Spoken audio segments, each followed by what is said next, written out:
de Cuba, con mi gozadera, a recogerse con los grandes, que llegó la escuela, yo vengo de Cuba, conmigo. La Havane, on la parcourt, les regards en quête d'un visage absent. Nulle part ses traits, nulle fresque à son effigie. Et pourtant, partout son ombre éveille. Il a quitté les pouvoirs, mais son nom flotte encore dans l'air, comme un refrain que l'île n'a jamais cessé de chanter. Sa pensée habite les pierres, murmure dans les riz, façonne encore les jours. Lui, c'est Fidel Castro, le patriarche d'une révolution qui a traversé les décennies. L'homme fort de Cuba pendant plus de 50 ans. Mais sur le mur, rien, pas un portrait, comme si l'homme avait choisi de disparaître derrière ses idées. Il a banni le kit de l'image, préférant qu'on se souvienne de lui dans le souffle d'un discours, dans le silence d'un drapeau. Fidèle, flamme ou fer, selon d'où vient le vent. Héros pour certains et pour d'autres, un tyran. Il a marqué l'histoire, gravé dans les esprits. Jamais un nom si fort n'a laissé l'âme en paix ni en fuite. Repression of Castro's Cuba, the yearning of the Cuban people for freedom must not be denied. Il a fait face à 10 présidents des États-Unis, cet homme au vert et coloré, au souffle long qui a survécu à plus de 600 tentatives d'assassinat. Qu'on l'admire ou qu'on le déteste, il ne laisse personne de marbre. Il ne gouverne pas comme les autres. Il a échappé aux cases, aux normes, aux attentats.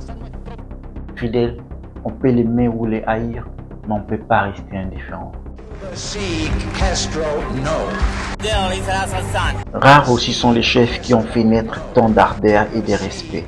Il a sémé les savoirs dans le cœur cubain, soigné les corps comme les âmes. Ses médecins, messagers de vie, ont traversé le mer. Cuba, ces petits pays aux grands rêves, s'élèvent aux yeux du monde comme un symbole de résistance. À mes yeux, Fidel demeure le conspirateur le plus éclatant, le plus fascinant que l'histoire n'ait jamais enfanté. Est-ce Fidel un dictateur ou un héros? Et si la foule acclame, si je parle d'histoire afro-africaine, afro-américaine de révolution, le grand appel d'Afrique et l'air d'éclair à travers différents pôles de l'histoire et leur diaspora. Si ça vous parle, n'hésitez pas de vous abonner et de partager.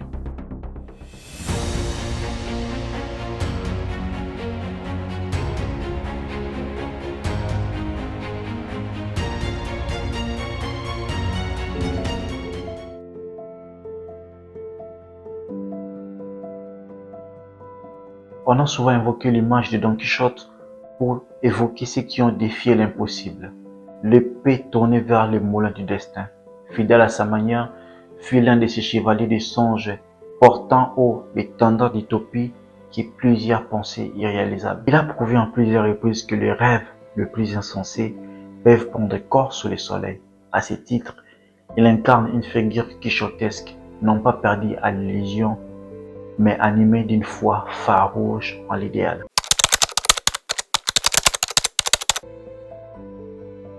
Fidel est né dans le petit village de Biran en 1926, dans une famille aisée de cultivateurs de canne à sucre.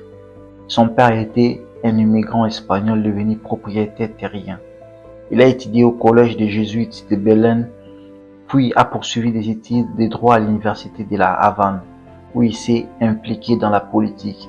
Selon ses professeurs, il se démarque comme bon élève, sportif et leader. Son village fut le berceau de son humanité. Il a puisé les traditions, le sens du respect et surtout le profond attention aux autres, surtout à ceux que la vie laisse en marche. L'école, elle, fut le lieu où son esprit s'est éveillé. Elle lui a offert des outils de la pensée. Elle a affûté son intelligence, cultivé en lui cette capacité à réfléchir, à questionner, à méditer, un héritage qui ne le quittera jamais.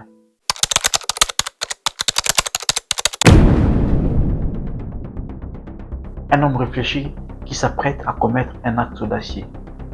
Il va s'opposer à la dictature de Fulgencio Batista et à sa redoutable armée. Cuba, bien que doté d'une très grande richesse, un pays où les paysans vivent dans une profonde pauvreté. La Havane, quant à elle, est devenue une bastion de la mafia américaine. Le gouvernement, gangréné dans la corruption, écrase brutalement ceux qui réclament des changements, en particulier les groupes des étudiants. Les soulèvements commencent à surgir partout dans le pays.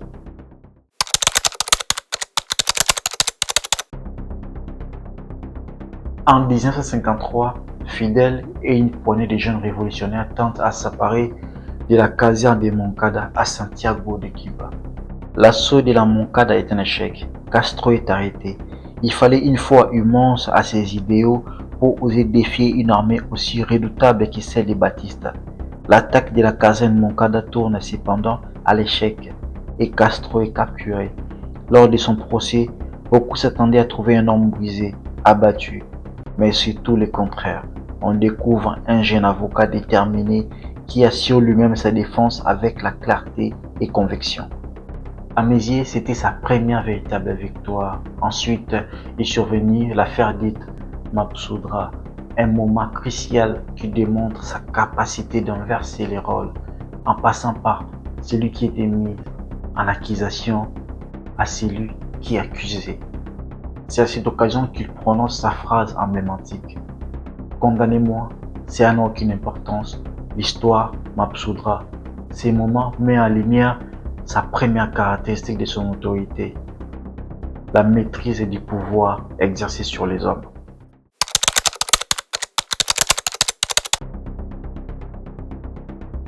Condamné à 15 ans de prison, Batista finit par bénéficier d'une amnistie après 2 ans afin d'éviter qu'il ne devienne un martyr. Nous sommes alors en 1955. Castro choisit l'exil au Mexique. Il prépare un nouveau plan pour renverser le régime cubain. En 1956, il acquiert un navire, les Granats, et retourne au Cuba avec un petit groupe de 90 hommes. Malheureusement, ils sont repérés dès l'arrivée et l'opération tourne à l'échec. Seuls 12 entre eux parviennent à fuir et à trouver refuge dans les Sierra Maestra. Parmi eux se trouve son frère Raoul et un jeune médecin argentin nommé Che Guevara. Bien des années plus tard, Fidel Castro reconnaîtra qu'il aurait pu agir différemment.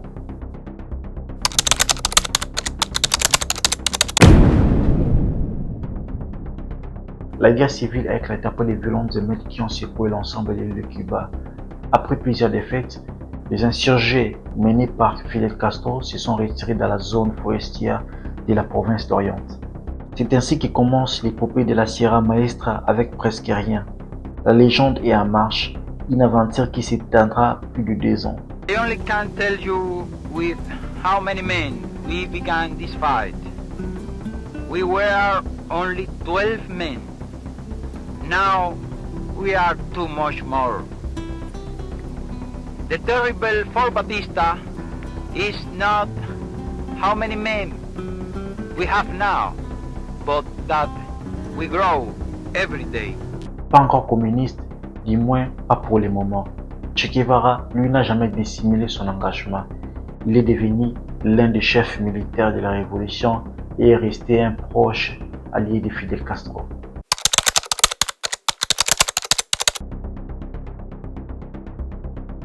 Les révolutionnaires babis font une entrée révolutionnaire à La Havane. Soutenus par une large partie de la population, les guérilleros parviennent à vaincre l'armée de Batista. Ce qui n'était qu'un rêve devient réalité. Fidel Castro remporte la victoire. La révolution cubaine reçoit un large soutien à l'échelle internationale.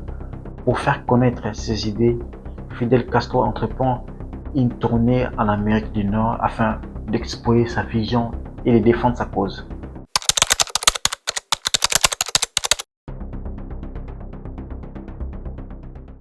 Not communism or Marxism in our ideas.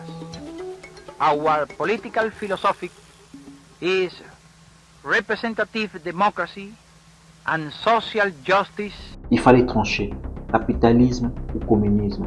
Le monde était désormais divisé en 2 blocs. Rapidement, Fidel Castro s'attire les foules de Washington en expropriant les terres appartenant à des entreprises américaines dans le cadre des réformes agraires. En réponse, les États-Unis instaurent les premières sanctions économiques contre le Cuba, poussant l'île à se rapprocher de plus en plus de l'Union soviétique. Si Fidel Castro semble avoir atteint son objectif, comme le laissant attendre les slogans inscrits sur les banderoles fixées aux camions transportant des paysans vers la Havane depuis des camps Sinos. C'est la guerre froide. Durant 50 ans, Fidel Castro exerce le pouvoir d'un État communiste. Maintenant, on peut se demander ce que va faire Castro.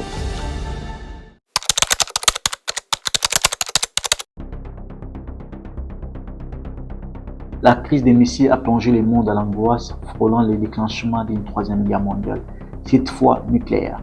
Elle a été précédée par une montée progressive des tensions entre le Cuba et les États-Unis. En 1961, les Américains tentent sans succès une invasion de l'île par les biais des cochons. En réponse, les États-Unis instaurent un embargo commercial complet contre le Cuba. Une flotte composée de dizaines de navires de guerre accompagnée de centaines d'avions est mobilisée dans cette atmosphère tendue. Les sous-marins sillonnent les eaux proches de Cuba pour intercepter toute menace. En 1962, l'Union soviétique installe des missiles nucléaires sur le sol cubain capables de frapper les territoires américains dirigés par John Kennedy. Le haut commandement militaire américain se prépare à une intervention armée pour neutraliser les rampes de lancement.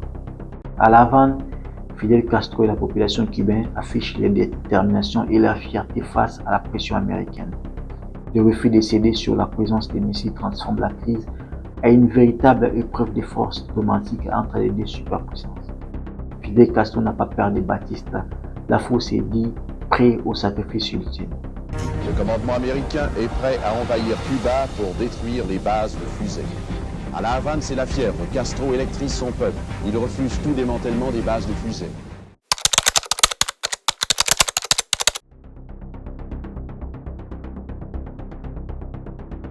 Moscou et Washington finissent par trouver un terrain d'entente. Les missiles sont retirés, mais les États-Unis s'engagent aussi à ne pas envahir Cuba. Cette décision est vécue comme une trahison pour Fidel Castro. Il saisit toutefois l'occasion pour négocier les avantages de l'Union soviétique, obtenant du pétrole à bas prix à un marché assuré pour les sucres cubains. À Cuba, le socialisme avance au rythme du cha-cha-cha. Ni communisme, ni capitalisme, disait Fidel Castro pendant la révolution. C'est fini. Cuba a fait son choix. Désormais, c'est le socialisme.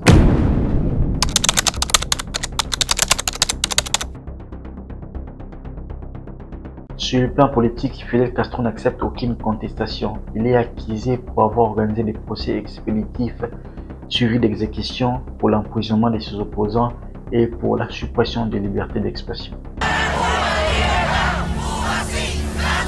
Monsieur le Président Fidel es el asesino.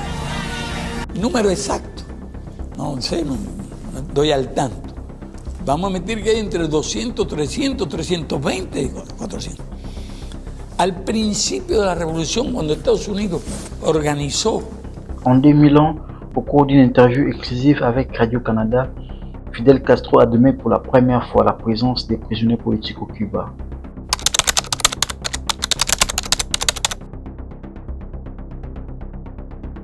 Élevé dans la tradition catholique jésuite, Fidel Castro a reçu une formation profondément marquée par des valeurs chrétiennes et humanistes. De ces faits, il lui a été ardu particulièrement de prendre des décisions extrêmes. Ces décisions lui ont valu de nombreux ennemis. Tout au long de son existence, Fidel Castro a constamment défié le sort et a frôlé la mort à plusieurs reprises. Selon le livre de Guinness de records basé sur le document de la CIA, il a survécu à plus de 600 tentatives d'attentats d'assassinat.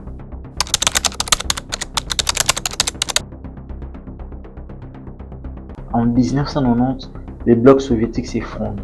Combiné à l'embargo imposé par les États-Unis, cela plonge l'économie cubaine dans une profonde crise. L'île se retrouve isolée et des milliers de Cubains fuient vers la Floride, motivés par des raisons politiques et économiques. Cette période est connue sous le nom de la crise des Balseros, du fait des embarcations de fortune construites avec des chambres à air.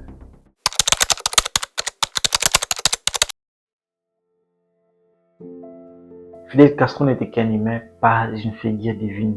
Il a d'ailleurs reconnu lui-même d'avoir commis beaucoup d'erreurs. Il a notamment déclaré que, après la victoire de la Révolution, la plus grosse erreur était de croire que l'Union soviétique savait comment bâtir une société socialiste.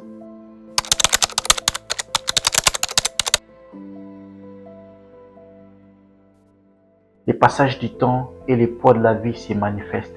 on découvre un vieil homme digne dont l'esprit et les sentiments restent vivants, bien qu'enfermés dans un corps affaibli.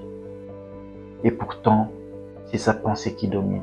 En voyant son corps marqué par l'âge, on prend conscience que c'est avant tout un être humain, un véritable être humain, et non une figure idéalisée et lointaine. Il est fait de chair, de vulnérabilité et de réalité.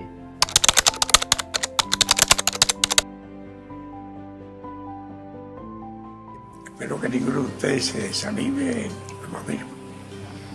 A luchar hay que luchar todos, hasta la última gota de sangre defendiendo la revolución, si el país es agredido.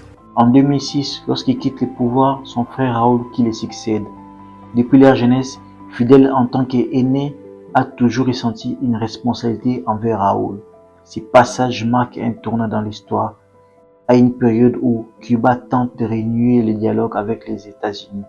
Fidel observe la situation et donne son avis, mais ce n'est plus lui qui gouverne. Le commandement appartient désormais à Raoul.